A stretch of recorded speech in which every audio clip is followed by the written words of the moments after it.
आगे हाँ नारे नारे तकबीर नारे रिसालत मसलके आला हजरत उलमाए अहले सुन्नत चीरा गया कलेजा जो उश्शाक़े नबी का रग रग में भरा जौहरे ईमान ही निकला नामूसे रिसालत पर हुआ जब कभी हमला सब लोग सोते रह गए सलमान ही निकला सब लोग सोते रह गए सलमान ही निकला। अकीदत से बैठिए, हजरत की कुर्सी आ रही है, कोई निजामत नहीं, मोहब्बत और एहतराम का माहौल बनाइए। बारगाह है सलमान रजा की बारगाह में माइक पेश करता हूं, जो लोग खड़े हैं वो बैठ जाए।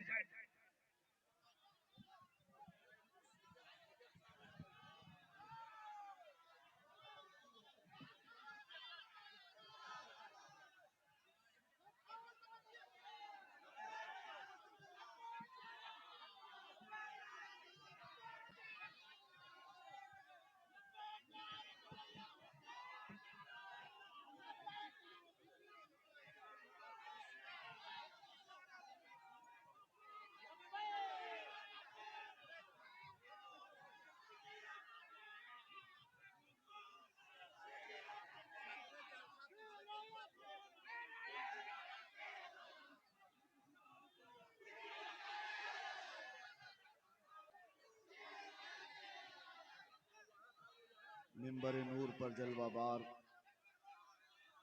उलमाए ज़वील एहतराम मशाइख सादात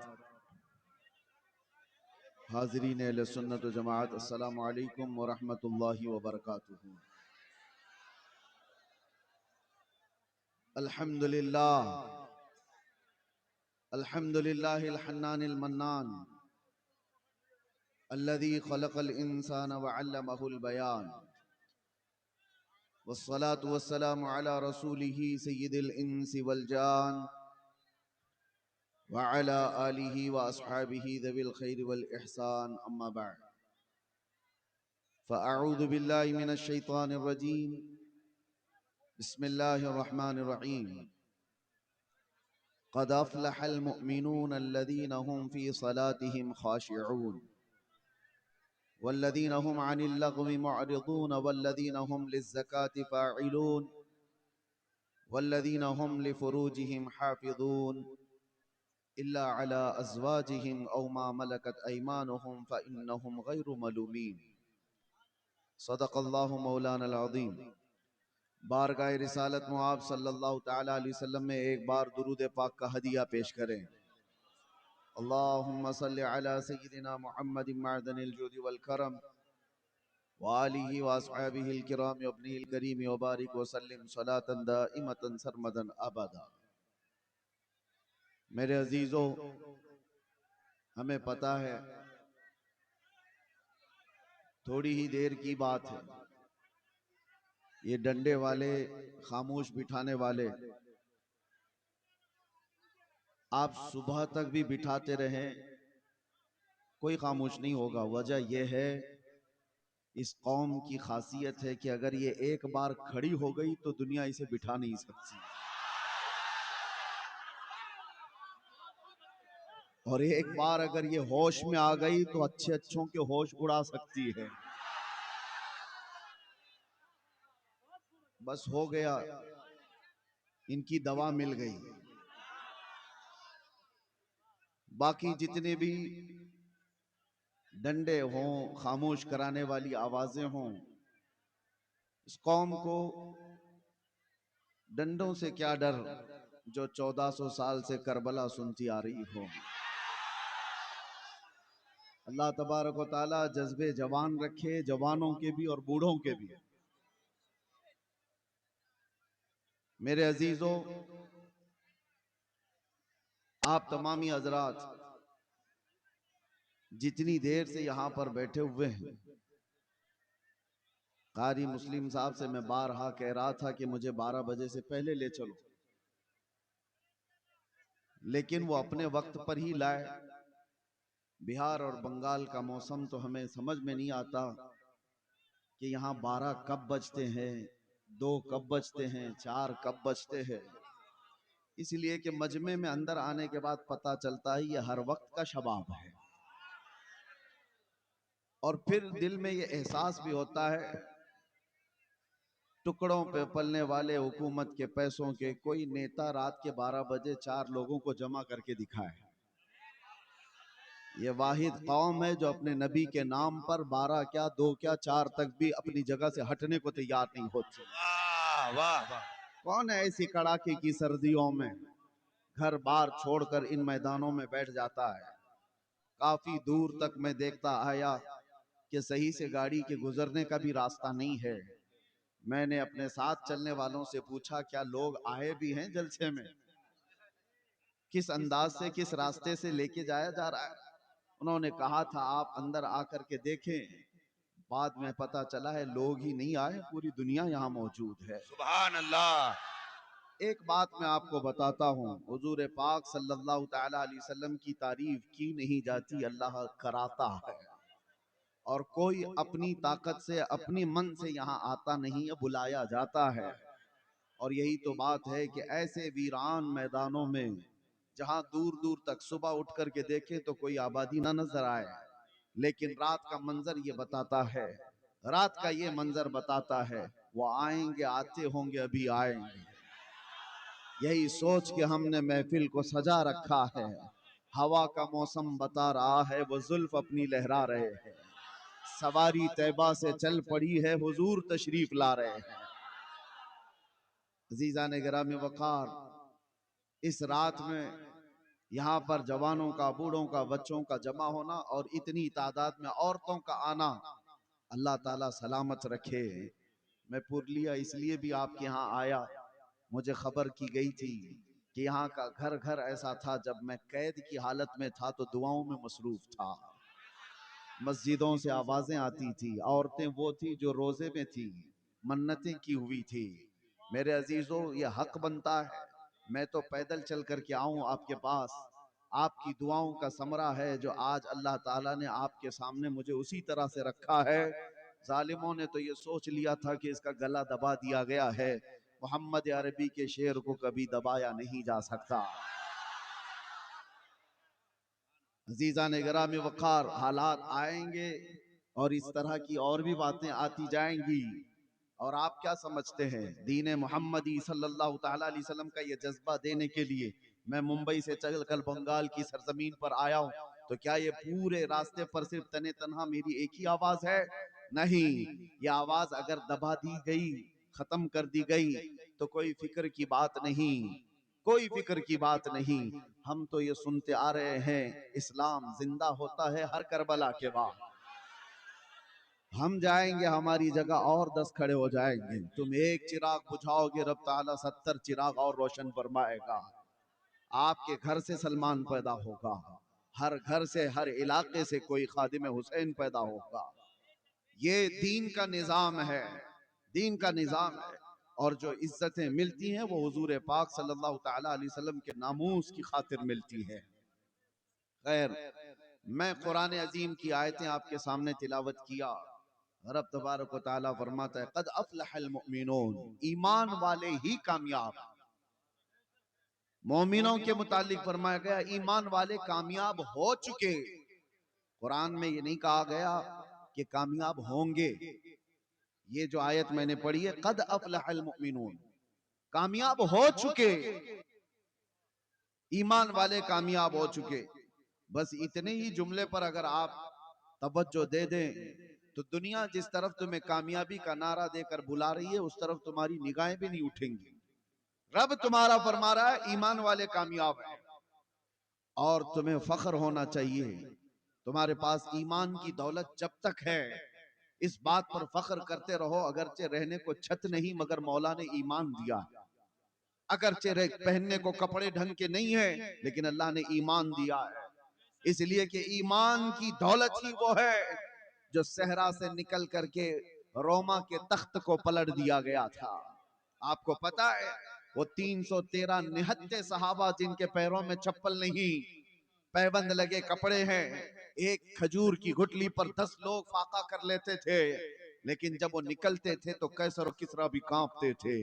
वो ईमान की दौलत थी।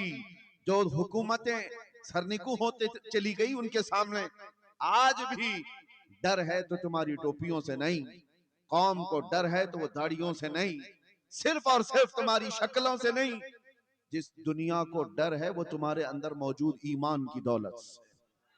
आपको पता है, वैसे मैं आपको बताऊं, चेहरे दिखने वाले सफेद लिबास के ऊंचे पाजामे और लंबे कुर्ते बहुत सारी तादाद में दिखते हैं, लेकिन उनसे किसी को खौफ ही नहीं है, डर ही नहीं है।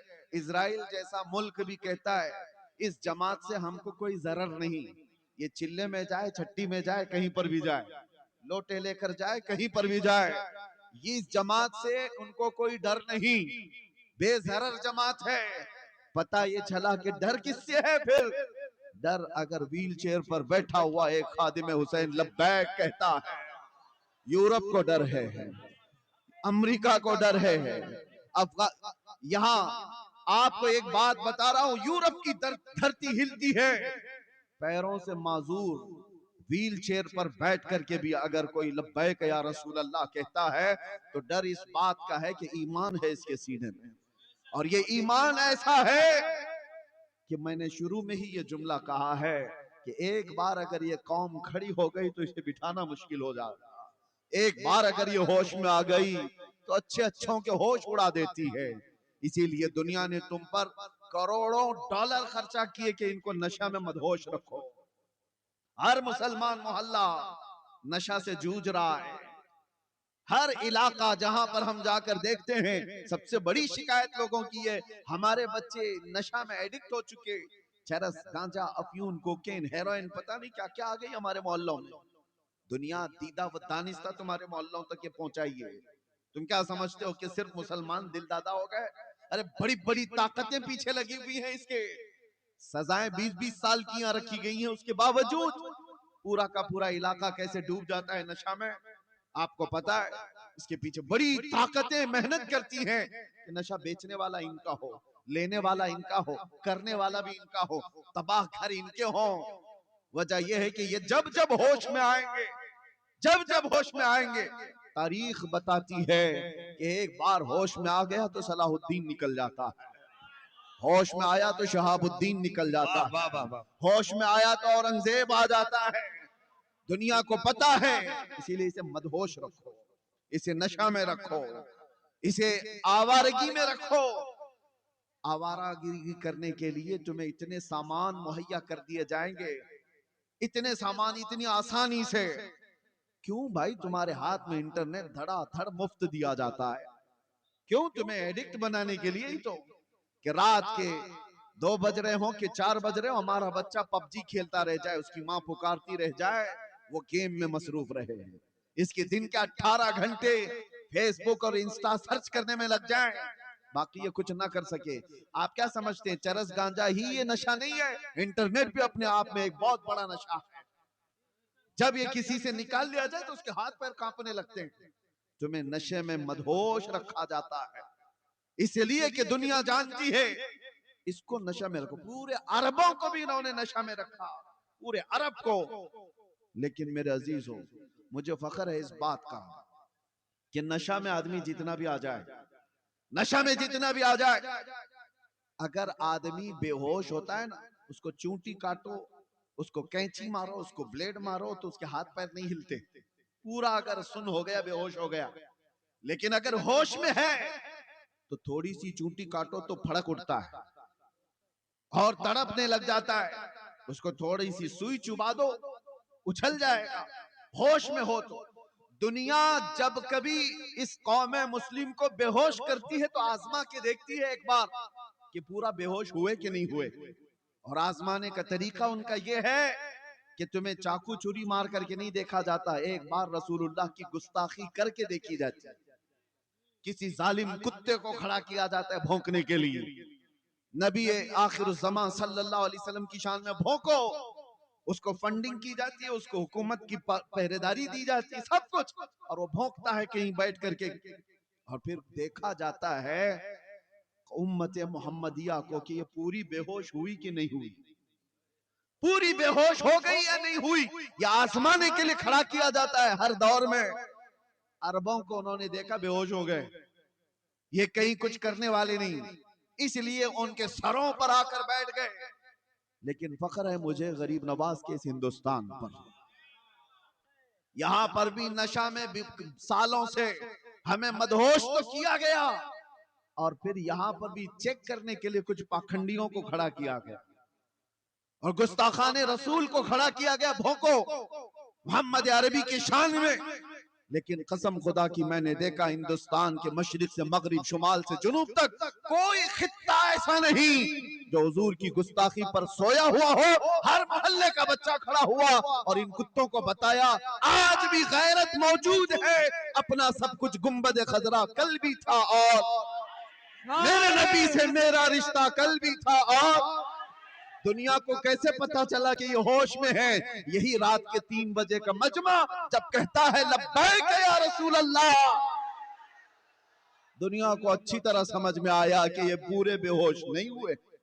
और अल्लाह का करम है, ईमान जब तक तुम्हारा सलामत होगा तुम बेहोश नहीं होंगे, बेहोश नहीं होंगे। और इसी ईमान की बात मैं कर रहा हूं, चाहे जितने भी तुम्हारे अंदर खराबियां लाकर डाल दी जाएं, लेकिन इश्क़े मुस्तफा मौजूद हो तो ये बुराइयां तुम्हें बेहोश नहीं करेंगी। हाँ, इसीलिए मैं एक जुमला कहता हूं, हमारा बच्चा आज गुनहगार तो हो जाता है लेकिन मेरे मुस्तफा का गद्दार नहीं होता। गुनहगार होना और है, गद्दार होना और है। नामूसे मुस्तफा पर बात आए तो ये सब अपने घरों से निकल जाते हैं। नामूसे मुस्तफा पर बात आए तो फिर ये नहीं देखते कि मेरे लिए आसपास क्या मामलात हैं। यही ईमान की अलामत है जो आज मौजूद है।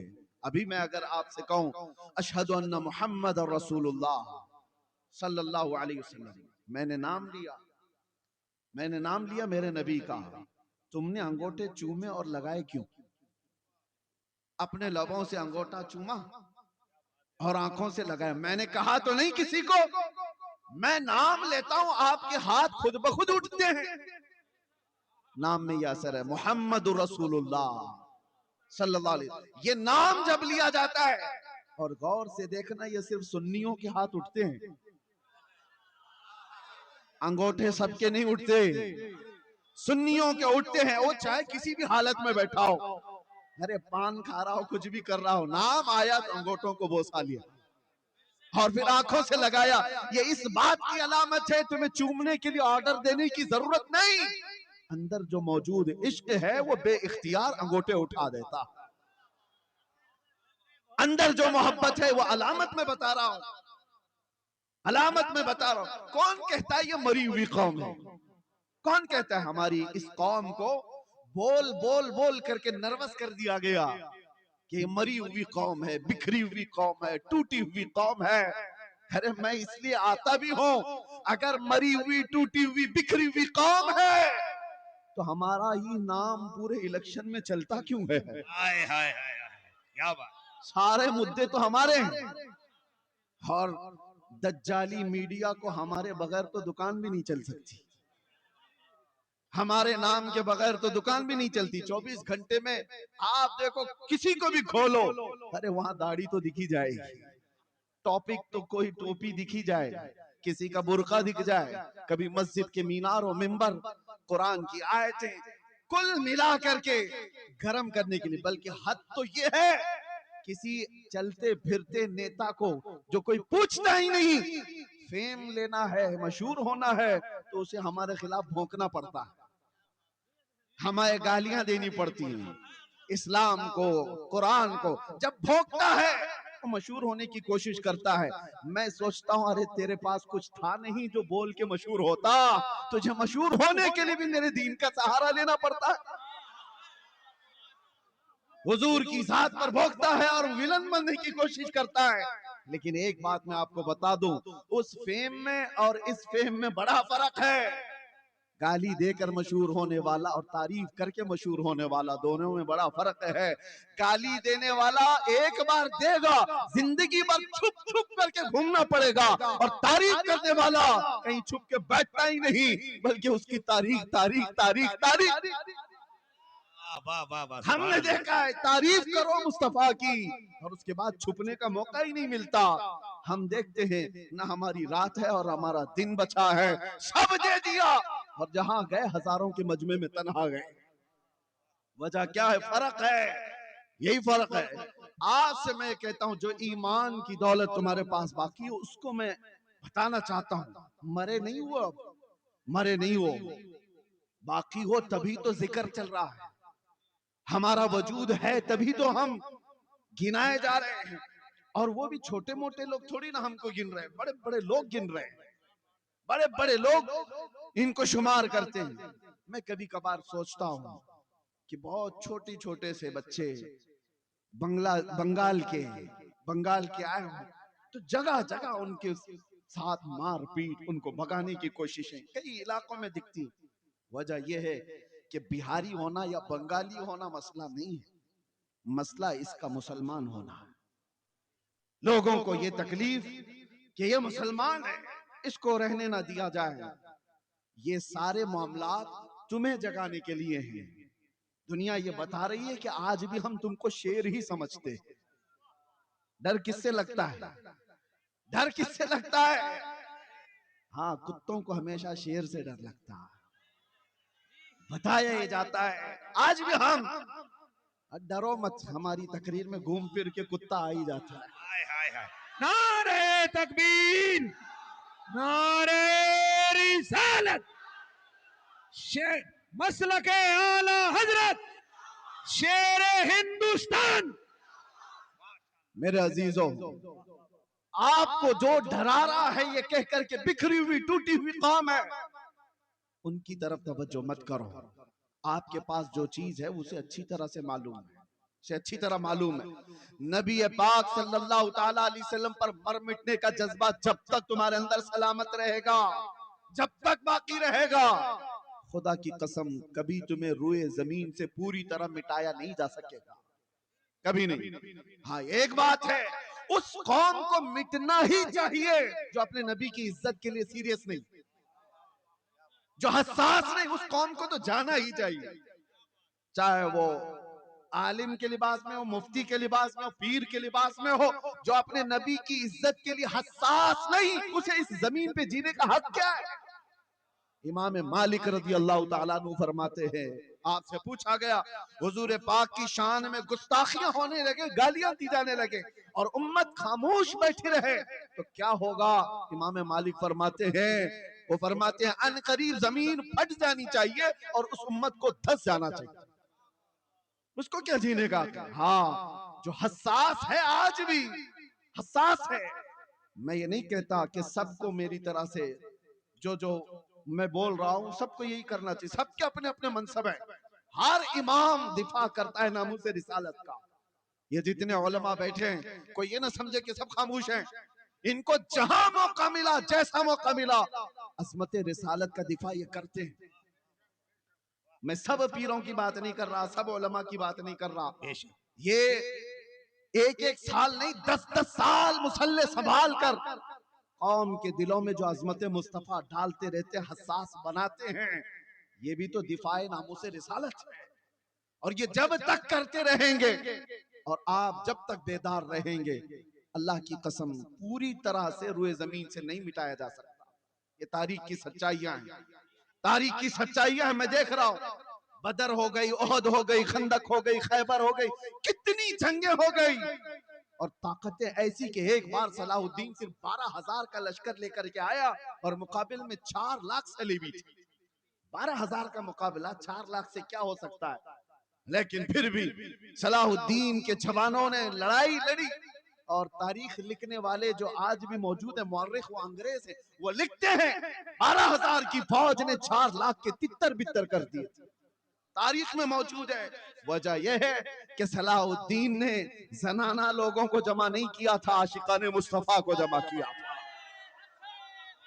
था। ये बात है या रसूल अल्लाह, माशाअल्लाह। ईमान हो तो कामयाबी है, ईमान नहीं है तो हर जगह सौदेबाजी करता है। ईमान ना हो तो आदमी कहां कहां सौदेबाजी करता है, आपको पता है। मैं कभी कभार सख्त जुमले बोलता हूं कुछ लोगों को जो सियासत में चले गए, पॉलिटिक्स में चले गए, उनको बुरे लगते हैं, लेकिन जिन्होंने अपना दीन धर्म सब बेच दिया, अब तुम्हें बुरा क्या लगना है? बुरा क्या लगना है? वो कहां कहां नहीं समझौता कर जाता जिसका ईमान है। अरे वो बीवी में भी, माँ में भी, बेटी में भी समझौता कर सकता है। ईमान ना हो तो वो दीन का समझौता सब कर लेता है। मैंने देखा है, इसलिए मैं आपके सामने कह रहा हूं। कुछ उन लोगों को, मेरे 18 से 22 दिन तक इस रास्ते में गुजरे थे इन्वेस्टिगेशन के दौरान, हमने देखा है कितने ऐसे लोग हैं जिनसे ये लोग राब्ता करते हैं, इन्वेस्टिगेशन ऑफिसर्स, और पूछते हैं। बाद में पता चलता है अरे ये तो बड़े पीरे मुगा हैं जिनसे पूछ रहे हैं, ये तो पीर साहब है। और ऐसा समझौता किए हुए कि अपने कौम की मुखबिरी कर रहा है, कौम के अंदर की बारीक बातों को यहां ला करके बताता है। आंखें फटी रहेगी, हम पहले ये नहीं जानते थे। ईमान ना हो तो आदमी हर चीज का सौदा करता है, अल्लाह अल्लाह, और ईमान हो तो बाल का भी सौदा नहीं करता। सुभान अल्लाह।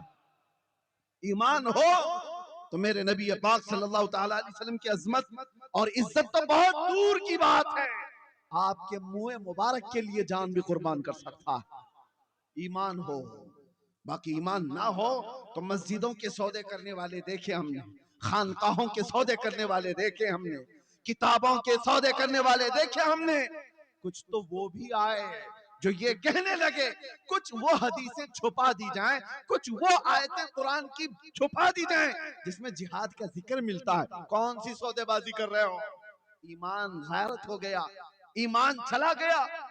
उनको ये चाहिए कि दूसरों को राजी करने के लिए आयतें छुपा दो, हदीसें छुपा दो, और छुपा नहीं सकते तो कम से कम इस टॉपिक पे मत बोलो। ये भी हमारे पास आए, ये भी हमारे पास आए। मैं उनसे कहता हूं इन आयतों को निकाल दोगे या इन हदीसों को निकाल दोगे, मतलब नहीं समझते हो तुम हमारे नबी की आधी सीरत खत्म करना चाहते हो। कैसे बताओगे कि नबी बदर में क्या करने गए थे?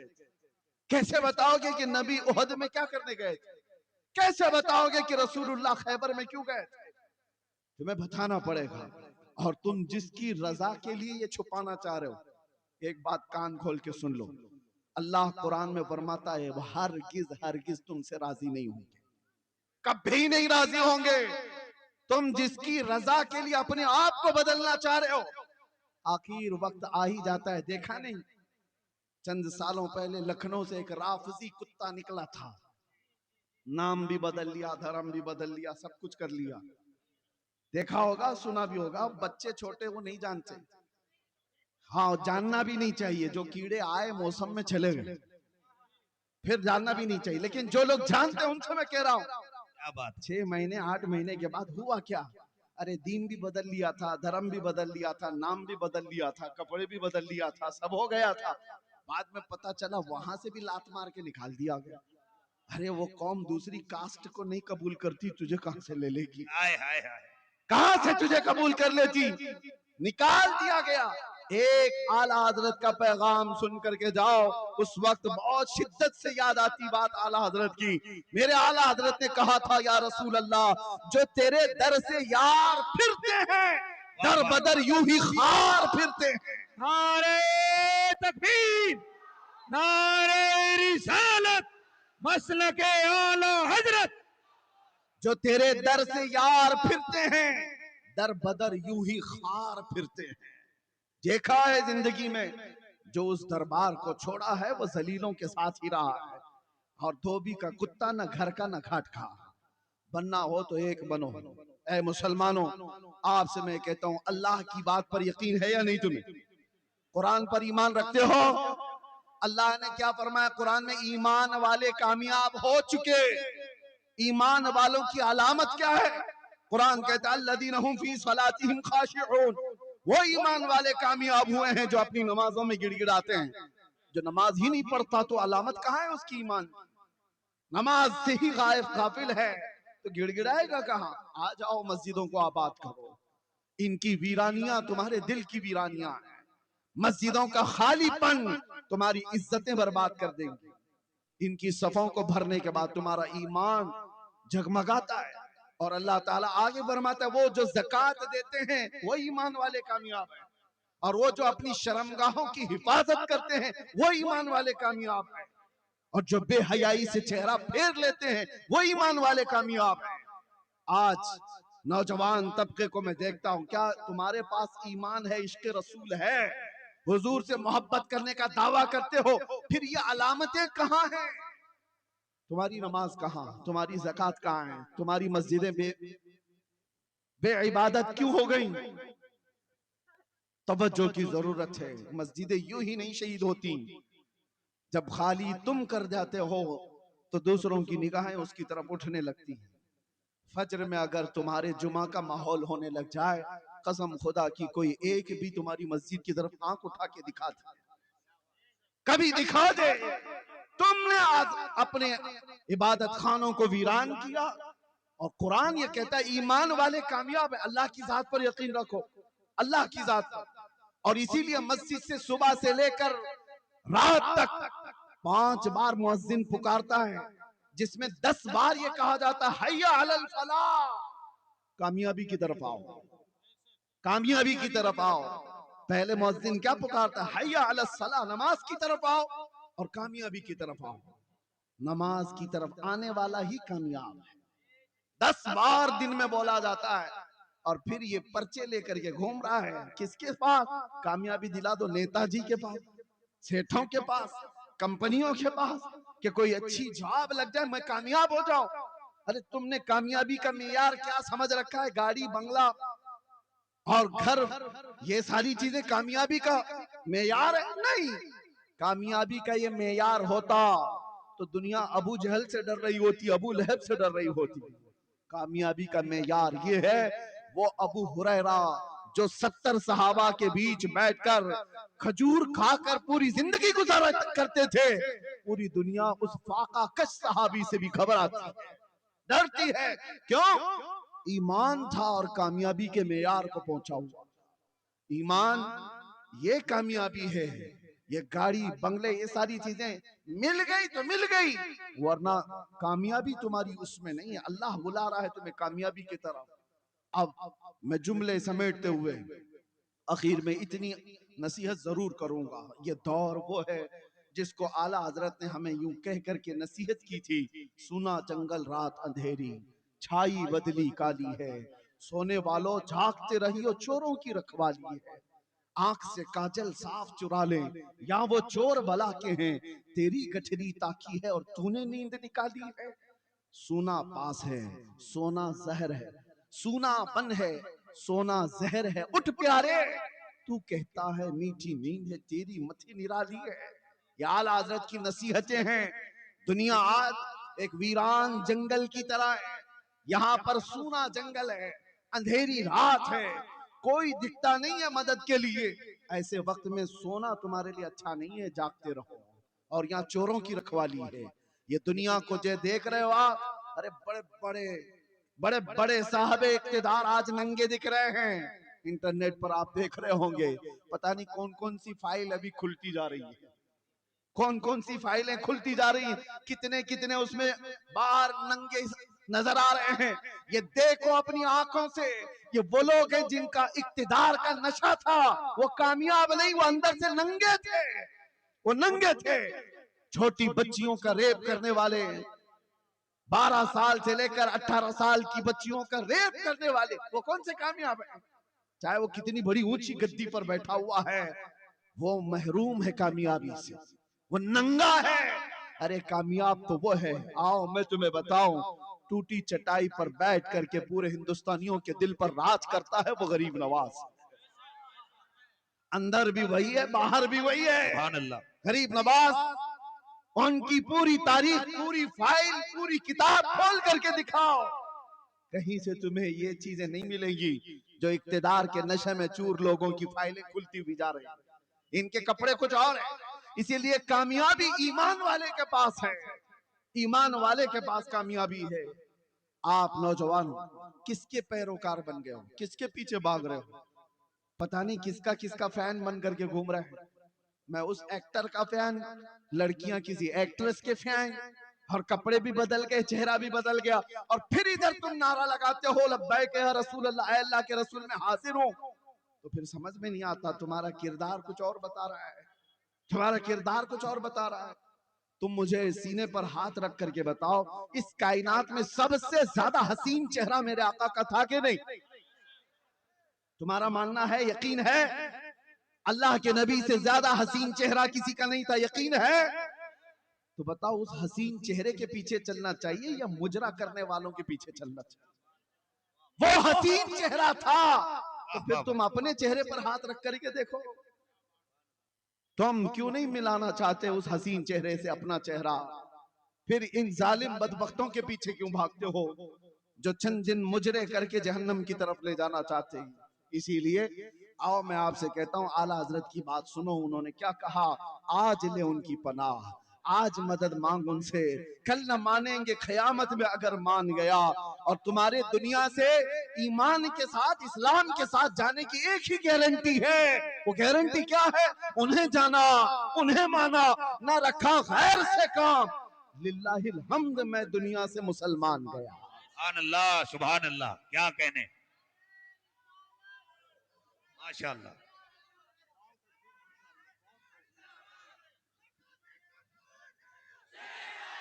हाय हाय हाय हाय। आज ऐ नौजवान, ये अहद करके उठो, आज ये अहद करके उठो कि जिएंगे तो मेरे मुस्तफा के कदमों के लिए जिएंगे। हमारी आंखें दुनिया की रंगीनियां बहुत देख चुकी हैं, हमारी आंखें दुनिया की रानाइयां बहुत देख चुकी हैं। अब जितने दिन जिंदगी के बाकी हम में से किसी को नहीं पता कल मलकुल मौत घर आने वाले हैं या रास्ते में ही हमको उठाया जाने वाला है। जितनी देर ये आंखें बाकी हैं, कम अज कम बाकी जिंदगी अल्लाह की बारगाह में ये तमन्ना करो कि इन आंखों ने दुनिया की रंगीनियां बहुत देखी, अब थक चुकी है मौला, कुछ ऐसा कर दे मेरे किरदिगार आंखों में, हमेशा नक्श रहे रूए यार आंखों में। उन्हें ना देखा तो किस काम की है ये आंखें कि देखने की है सारी बहार आंखों में। पिया है जामे मोहब्बत जो आपने नूरी, हमेशा उसका रहेगा खुमार आंखों में। इन आंखों को एक तलब दे दो, एक तड़प दे दो। अब जीऊंगा और जब तक बाकी हैं आंखें इसलिए रखूंगा कि कोई रात ऐसी आ जाए कि मेरे आका का दीदार हो जाए। ये तमन्ना रखोगे कि नहीं रखोगे? ये तड़प रखोगे कि नहीं? फिर आप अपने स्क्रीन पर ओरिया तस्वीरें देखना बंद करना, ये सोच करके कि मेरी आंखें इन नंगी तस्वीरों के लिए नहीं, आमिना के लाल को देखने के लिए मुझे अपनी आंखें बचा रखनी है। बेहया औरतों के लिए ये मेरी आंखें नहीं है, दुनिया का रंग रोगन देखने के लिए नहीं है। मैंने आंखें अब संभाली है मेरे मुस्तफा के लिए, मेरे आका को देखने के लिए। तुम क्या समझते हो हम नहीं देख सकते? ऐसा कभी नहीं हो सकता। आपको मैं बताऊं, हुजूर की जियारत करने के लिए कहीं पर भी फुकाए कराम ने नहीं बताया बड़ा परहेजगार होगा तो ही जियारत होगी, बड़ा मुत्तकी होगा तो ही जियारत होगी, नमाजी होगा तो ही जियारत होगी। ऐसा कहीं नहीं फरमाया गया। बस इतना है कि उनको जब कर्म हो जाए किसी पर, वो जिस पर कर्म कर दें, आता है फकीरों पे उन्हें प्यार कुछ ऐसा, खुद भीख दें और खुद कहें मंगते का भला, उम्मती होना बस काफी है। वो रसूल जब चाहें जिसे चाहें अपने दीदार से नवाज। इसलिए मैं कह रहा हूं कि तुम्हारे ईमान की बका आज के जमाने में इस तलब के साथ बाकी रह सकती है, इस तड़प के साथ बाकी रह सकती है। अब मजीद इधर उधर की ना देखो, अपने नबी के दीदार के लिए तड़पते रहो। रोज घर जाओ तो ये कहते हुए मैं सो जाऊं या मुस्तफा कहते कहते, खुले आंख सल्ले अला कहते कहते। और जानते हो मेरा रसूल इतना गैरतमंद है, एक बार पुकार करके तो देखो, यूं कहो सुना है आप हर आशिक के घर तशरीफ लाते हैं या रसूल अल्लाह, सुना है आप हर आशिक के घर तशरीफ लाते हैं। मेरे घर में भी हो जाए चरागा या रसूल अल्लाह, मेरे दिल में भी हो जाए चरागा। तलब सच्ची हो तो रात आ ही जाएगी जब किस्मत बदल जाए, जब जिंदगी में इनकलाब आ जाए और देखने वाली आंखें फिर कहेंगी, जो भी तुम्हें देखेगा वो मुस्कुराता हुआ कहेगा बदन से खुशबू मोहम्मद की आती है, मदीने वाले की आती है सल्लल्लाहु अलैहि वसल्लम। वजह यह है कि हमने दुनिया की तमाम रानाइयों और रंगीनियों को अपनी आंखों में बसा रखा है। छोड़ो निकलो, ईमान इस बात की गमाजी करता है कि जिए तो वो सिर्फ अपने नबी पाक की साथ के लिए। एक मिसाल देकर खत्म करता हूं, सुनो। अल्लाह के नबी सल्लल्लाहु अलैहि वसल्लम ने एक दिन यह फरमाया, हुब्बिबा इलैया मिन दुनियाकुम सलासा, तुम्हारी दुनिया में से मुझे 3 चीजें पसंद हैं। हुजूर ने फरमाया दुनियावी चीजों में मुझे 3 चीजें पसंद हैं। जुइलत कुर्रतु ऐनी फिस्सलाह वन्निसाउ वत्तीब। नमाज, हुजूर फरमाते नमाज मुझे पसंद, औरत और खुशबू। औरतों को इसलिए कि लोग हिकारत से देखते थे, औरतों को मकाम नहीं दिया जाता था, उनको अलग कैटेगरी में रखा जाता था। हुजूर ने अपनी पसंद बता करके उनका मकाम बुलंद किया। 3, मेरे आका ने 3 चीजें फरमाई। अब सुनो एक आशिक रसूल क्या कहता। अबू बकर सिद्दीक से पूछा गया आपको भी दुनिया में कुछ चीजें पसंद है? पसंद होने में कोई कह सकता है मुझे मेरा बेटा बहुत पसंद है, मुझे मेरी बीवी पसंद है, मेरी बेटी पसंद है, लेकिन सिद्दीक अकबर की इस मोहब्बत पर कुर्बान जाओ, ईमान क्या है? वो कहते मुझे भी दुनिया में 3 चीजें पसंद है, 3 चीजें पसंद है। पूछा गया वो 3 क्या है? सुनो, नंबर 1 वो कहते हैं, हजरत अबू बकर सिद्दीक कहते हैं अन नज़रु इला वजहि रसूलिल्लाह, जिंदगी भर रसूलुल्लाह के चेहरे को देखना, ये पहली पसंद। दूसरा क्या है? पूछा गया, चलो एक बात तो समझ में आई, हुजूर को देखना आपकी पहली पसंद। दूसरा क्या है? वो कहते हैं वह इन्फाकु माली अला रसूलिल्लाह, दूसरी पसंद ये है कि मेरा पूरा माल सिर्फ रसूलुल्लाह के लिए खर्चा हो। फिर पूछा गया तीसरा क्या है? वो कहते हैं अन यकूना इब्नती तहत रसूलिल्लाह, तीसरी पसंद ये है कि मेरी बेटी रसूलुल्लाह की निकाह में। सुभान अल्लाह। कुल मिलाकर के जो पसंद है वो हुजूर के आसपास, देखना हुजूर को है, खर्चा हुजूर पर है, बेटी हुजूर के पास रहे। इसी को इकबाल ने क्या कहा था, बमुस्तफा बरसा खैश के दी हमाऊस, अपने आप को नबी के कदमों तक पहुंचा दे, दीन यही है, दीन यही है। गर्बऊन रसीदी तमाम बुल हबीब, अगर अपने आप को वहां तक नहीं पहुंचा सका तो जिंदगी अबू लहब की तरह है। ऐ नौजवानों, आज इस रात यही गुजारिश करके रुखसत हो जाऊंगा, उठो वो गरना हश्र न होगा फिर कभी, दौड़ो के जमाना चाल अपनी चल गया। मैं तुम्हें चाकू छुरी हथियार ब्लेड रखने की बात नहीं कर रहा, हथियार उठाने की बात नहीं कर रहा। मैं जानता हूं यहां मैं प्लास्टिक की चाकू की भी बात करूंगा तो कल आतंकवादी का लेबल लगा दिया जाएगा, हमें उन हथियारों से क्या लेना देना। मैं तो सिर्फ इतना कहने आया हूं, ऊपर से लेकर नीचे तक तुम्हारी चाल चलन उठक बैठक हर चीज में इश्क रसूल का जामा पहन लो। जिस तरफ से गुजरोगे हथियार की जरूरत नहीं, तुम्हारी खुशबुओं से हजारों कीड़ों की वो ही मौत हो जाए, तुम्हारी चलत फिरत से यूं ही कीड़ों की मौत हो जाए। आप इश्क मोहम्मदी में डूब जाओ, नशा से ऐसे आजाद हो जाओ। वो नशा किस काम का जो बीवी और बेटी में फर्क नहीं पैदा कर सकता, जो हलाल और हराम, कुफ्र और शिर्क और ईमान के दरमियान इम्तियाज नहीं कर सकता। अरे 36 घंटे बदहोश रहने वाला वो नौजवान चरस गांजा अफयून खा करके जो अपने और गैर को पहचान नहीं पाता, छोड़ उस नशा को। नशा करना ही है तो इश्क मोहम्मदी का करो, मोहब्बत मुस्तफा का करो, कि जिसके सर चढ़ करके ये नशा बोलता है तो फिर वो आम आदमी नहीं रहता, फिर वो जमाने का आला हजरत बन जाता है, वो जमाने का सादी शिराजी बन जाता है, वो जमाने का हाफिज शिराजी बनता है। उसकी जुबान से निकलने वाले कलमे हर एक को मशहूर कर देते हैं। इसीलिए आओ डूब जाओ इश्क मोहम्मदी में। आपको आकर के उलमा से पूछना चाहिए। मौलाना तलाक के मसले मैंने बहुत पूछे हैं, इद्दत के बारे में बहुत पूछा, विरासत के बारे में बहुत पूछा। अब जरा ये तो बताओ मेरे आका कैसे खाते थे, मुझे ये बताओ मेरे आका क्या पहनते थे, मुझे ये बताओ मेरे आका कब चलते थे, कब बैठते थे, कब मुस्कुराते थे, क्या बोलते थे। मुझे ये बताओ मेरे आका ने मंगनी भी की है या नहीं, मुझे ये बताओ मेरे आका ने वलीमा किया है तो कैसे किया है, अगर हुजूर के घर में बच्चा हुआ था तो अकीका कैसे किया गया था। ये होती है तलब। जब अपने नबी से मोहब्बत हो तो ये तड़प हो। आप आओ और पूछो, पूछ करके अपने नबी की सीरत पर अमल करो। वो दिन आ ही जाएगा, वो दिन आ ही जाएगा। कद अफलहल मुमिनून का तोहफा जो अल्लाह ने तुम्हें दिया है वो सर चढ़ कर बोलने लगेगा। दुनिया पुकार कर कहेगी इससे ज्यादा कामयाबी इस रोए जमीन पर कोई नहीं दिखता, कोई नहीं दिखता।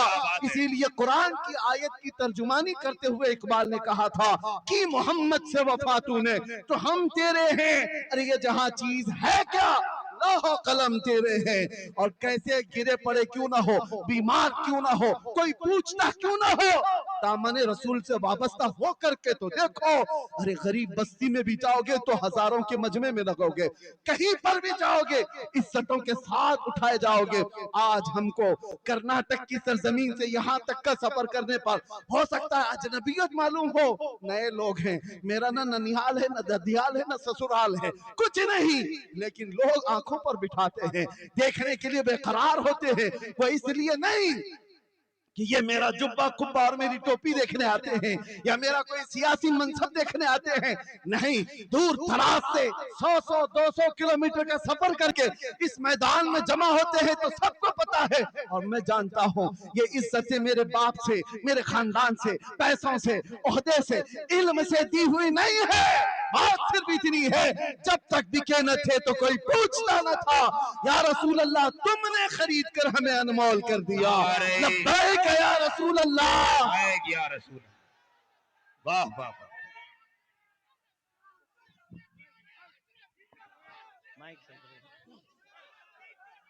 सलाम सलाम के लिए खड़े हो जाए। सलाम सलाम। मुस्तफा चाँद रहमत फैला को सलाम, शम्ए बज़ में हिदायत फैला को सलाम, दर्द